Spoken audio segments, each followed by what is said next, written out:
Nós passamos o verão e o outono de 2020 com neutralidade climática. Mas só que quando a gente olha agora esse mapa de anomalia da temperatura superficial da água do mar entre meados de maio e meados de junho de 2020, dá para ver que tem uma área relativamente extensa e uniforme de anomalia negativa da TSM, ou seja, a água está mais fria do que a média. Isso quer dizer que está vindo uma laninha por aí. Será que a gente ainda vai ter a neutralidade durante o inverno? E se a gente vai ter, assim, qual é o impacto dessa água mais fria nas frentes frias e nas massas polares deste inverno? Sim, Jô, como você pontuou, né, nós estamos com resfriamento ali na região do Pacífico tropical, Pacífico equatorial, que é onde se faz o diagnóstico de El Niño, quando as águas estão mais quentes que o normal, de Laninha, quando elas estão mais frias que o normal, ou de neutralidade, quando nenhum dos dois fenômenos está atuando. Mas esse resfriamento ele precisa persistir por um certo tempo, por 5 meses seguidos, para termos, enfim, um acoplamento entre o oceano e a atmosfera e termos um diagnóstico de Laninha. Portanto, durante esse inverno, ainda continuaremos em neutralidade climática. O que os pesquisadores no mundo todo, o que nós da Climatempo estamos observando, é que existe uma probabilidade ascendendo de ocorrência de Laninha durante o final desse ano, durante a transição de 2020 para 2021. Então, portanto, né, resumindo essa resposta, nós não temos muito efeito do Pacífico aqui na América do Sul durante esse inverno. Tá. Ou seja, essa bolha fria que está crescendo, ela não deve ter nenhum impacto relevante no deslocamento das nossas frentes frias nesse inverno. Sim, sim, não teremos nenhum impacto significativo do Pacífico nesse inverno aqui para nós do Brasil. Ok, ok. Bom, agora vamos falar um pouquinho do Atlântico. Tanto no verão quanto no outono, uma coisa que marcou muito, né, foi a água quente no Atlântico Norte, né, quer dizer, a costa norte do Brasil, ela está pelando, né, dá-lhe chuva, né, e aí é o seguinte, a gente teve também essas bolhas frias em deslocamento aí pela costa sul-sudeste do Brasil, né, que tiveram um papel bastante importante na forma como as frentes frias, né, se deslocaram aí pela costa sul-sudeste do Brasil, né? Então, eu queria que você falasse um pouquinho do que é que se espera em termos de temperatura do Atlântico Norte e do Atlântico Sul para esse inverno. Tá, então começando aqui a análise, né, como você pontuou também, de tudo que a gente viveu até agora no padrão, na configuração de temperatura do Oceano Atlântico. Pois bem, nós tivemos sim aquela faixa norte ali do Atlântico Sul bem quente, que fez com que a Zecite se mudasse para Fortaleza praticamente durante esse verão, né? Nós tivemos muita chuva em toda aquela faixa norte ali da região Por aí. Nordeste, e também na faixa norte ali da região norte, pegando Belém também bastante, Sim, muita muita chuva nessas água. regiões. E um fator muito importante também que aconteceu foi o aquecimento entre o continente antártico e a América do Sul. Todo esse aquecimento fez com que a diferença de temperaturas ali na baixa atmosfera ficasse muito fraca, né? Nós precisamos de uma diferença de temperaturas bem intensa para termos o avanço de frentes frias. É isso que move o avanço de frentes frias.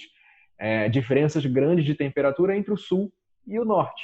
Então, a frente fria funciona como um mecanismo ali da natureza para levar o ar frio para onde está quente. Se o Isso. ar frio não está tão frio e a região quente não está tão quente, nós temos uma desintensificação nesse avanço de frentes frias. Por isso, inclusive, tivemos secas na região sul do país, né? Acredito que a gente vai conversar sobre isso nos próximos pontos nesse podcast. Mas só finalizando o raciocínio, esse padrão de águas mais quentes entre a Antártica e a América do Sul fez com que com que no verão as frentes frias passassem de forma menos intensa do que a média histórica e tivemos menos chuvas do que a média histórica. Aí agora, nos últimos meses, durante o mês de maio, durante o mês de junho, essa água foi resfriando, então nós melhoramos essa diferença de temperatura entre o sul e o norte e a frequência e a qualidade de frentes frias melhorou. Então nós tivemos chuvas bem significativas no sul do país. Mas o que nós estamos esperando agora ao longo do inverno é um novo aquecimento, né, em relação à média, claro, um novo Tá. aquecimento nessa região e uma frequência menor de frentes frias.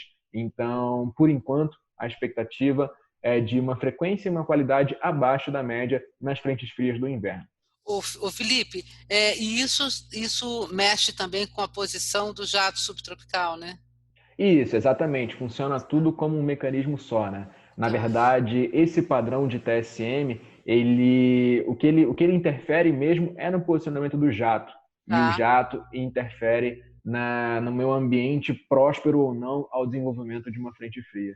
Deixa eu te perguntar uma coisa, então, assim, porque quando nós entramos em junho, maio, a gente via o jato subtropical bem próximo, em cima de São Paulo, né? Ali nessa divisa de São Paulo, Rio, Minas. Então, assim, entrou bastante ar polar, né? A gente via assim que as ondas de frio entraram com facilidade e se espalharam legal em cima do Sudeste e do Centro-Oeste. E aí, à medida que a gente foi avançando em maio, já no começo de junho, claramente o jato foi lá para baixo, foi lá para perto de Santa Catarina, para o Rio Grande do Sul, né?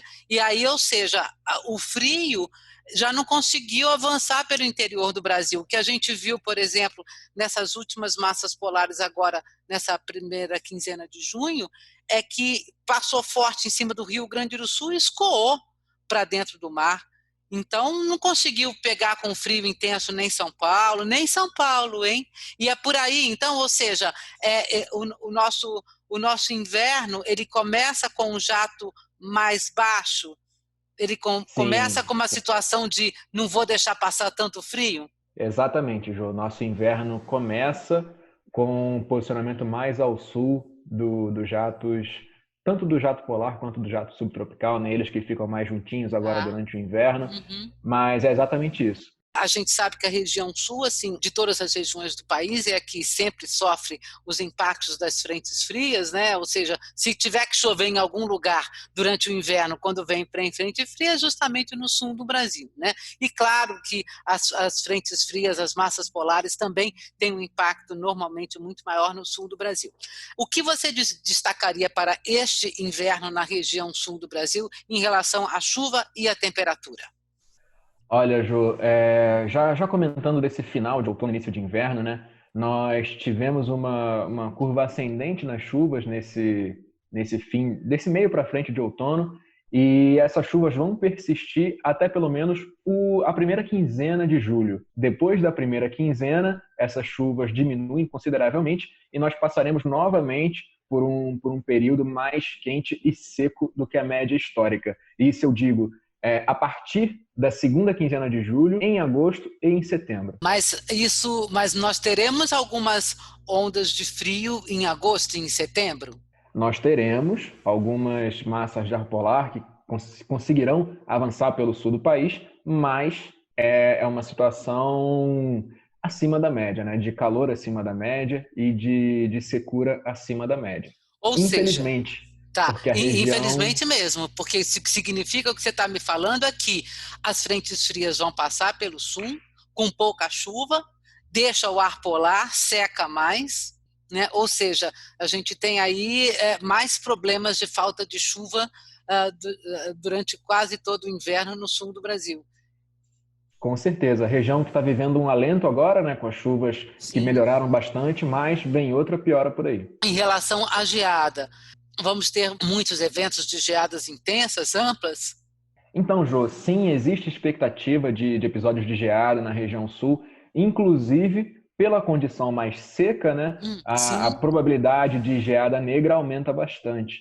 tá. Então, a gente sabe que aquela condição de ventos mais fortes e ar mais seco, temperaturas mais baixas, né, do que os níveis de geada branca.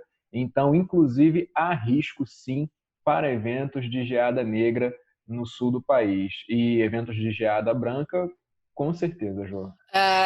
Felipe, assim, o maior risco de ter geadas fortes é julho ou agosto? Julho. Julho, ok. Em relação à neve, se a gente tiver alguma coisa mais provável em julho ou em agosto? Então, Ju, essa pergunta de neve é sempre complicada, né? Sempre pergunta pegadinha. Mas a maior probabilidade é de ocorrência de neve em agosto mas não se pode descartar um evento de neve ali nas Serras Gaúcha e Catarinense, né? Um evento de neve em julho. Então, a maior probabilidade fica em agosto, mas nós não descartamos um evento em julho. Nossa, isso é uma coisa interessante, porque nevar em agosto não é uma coisa tão simples assim, né? Então, no resumo da região sul, temperaturas ligeiramente acima da média e chuva abaixo da média. Exatamente, Ju. Nossa, complicou o sul do Brasil.